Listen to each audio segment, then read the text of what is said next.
I love potatoes. I mean, there's every kind of potato that you could possibly think of. Sweet potatoes, and there's Russian banana fingerlings, and there's French fingerlings. I'm really excited. 45 minutes to cook potatoes is a bit of a challenge. I see the mussels, I grab them. The first thing I think of is making a potato-based sauce. Seasoning is everything. If you don't season right, you can ruin the whole thing. I made for you today is I used potatoes 3 ways. I steamed mussels and I used Yukon Gold and blue potatoes.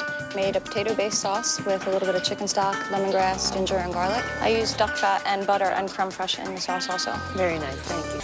Back home in Vancouver, I do a lot of vegan events, and I just want to do the vegans some justice. Let's make them proud.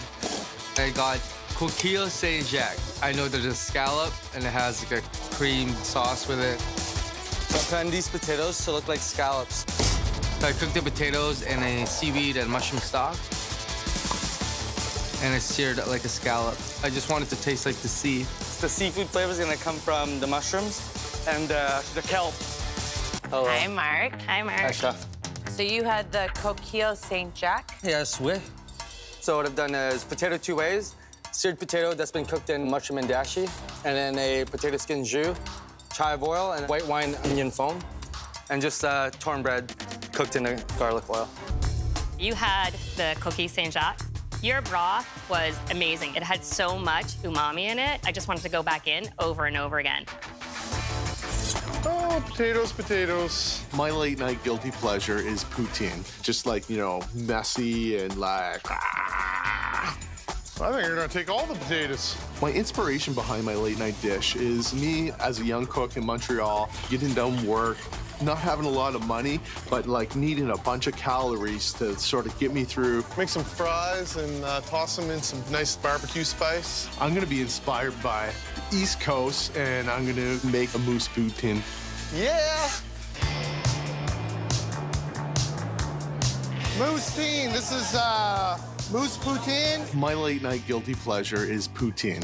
You know what they say? When in New Brunswick, look out for the moose. What's separating my poutine from like any diner's poutine is the ingredients, you know? This moose is coming from Newfoundland. And this is AVONLEA cloth-bound cheddar. 10 years old, the primo of the primo. People love late night poutines. It's gonna go perfect with this challenge. This is the best part right here. This is when you lather the moose on there. Jesse. How are you? Hey, I'm just whipping up one of my favorite late time snacks. Poutine is my thing, so I made you guys moose poutine today with a classic poutine sauce loaded with moose and AVONLEA cloth-bound cheddar. It's an award-winning cheese, right? Yeah. Tell me how you made your base here. Moose, tomato paste, some wine, traditional stocks. Thank you, Jesse. Thanks, Jesse. Thank you, guys. I had potatoes 3-way, all of them very Latino American. Sweet potato is a traditional side dish for a ceviche, so you want to squeeze a little bit of lime on top.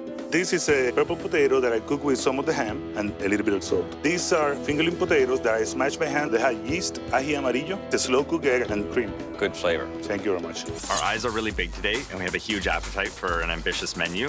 Japanese and Italian food are both simple food, but very easy to mess up. I'm making 2 appetizers, the Japanese maki and tortellini that's filled with Yukon Gold potato. The other team is going to have to do something crazy to pull out a win over our food concept. The first 2 courses that I've chosen to make today are quite difficult. The process of making the tortellini is super labor-intensive. You always want to build it on a flat surface so that it keeps a flat bottom. If the judges don't like these, I'll probably end my career. Smells good.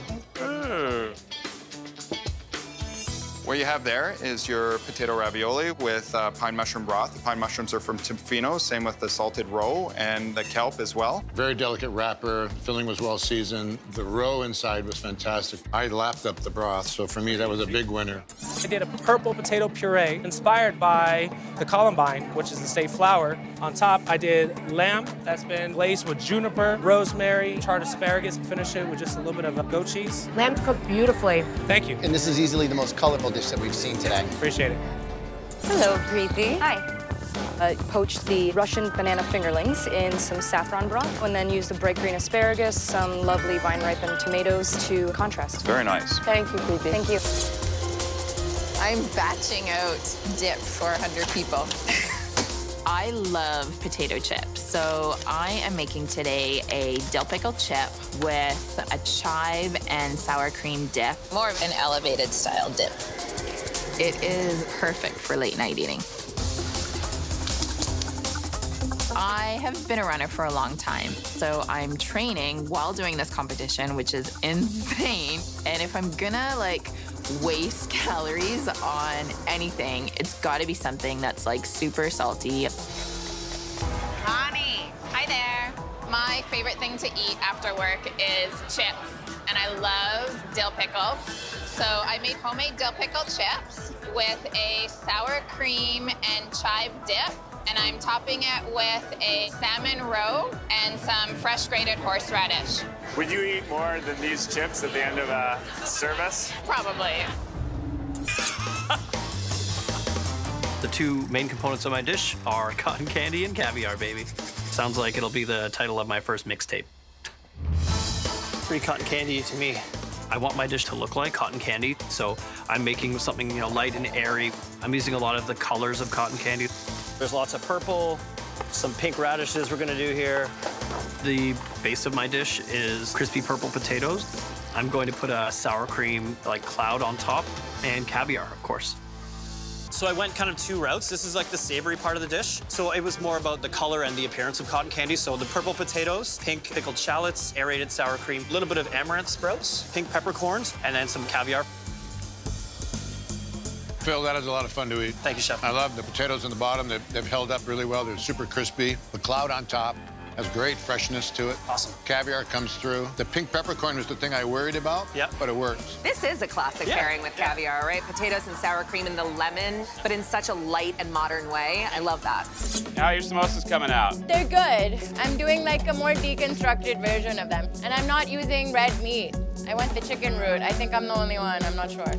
I had worked for Patina Restaurant Group for 5 years, and that was a huge chunk of my career. But I missed Pakistani food. I missed being able to cook with the kind of spices that I loved so much. I decided to take a chance and do it myself, and now I have my own tent at this outdoor food festival in Brooklyn called Smorgasburg. You doing okay with time? I could do with another 20 minutes.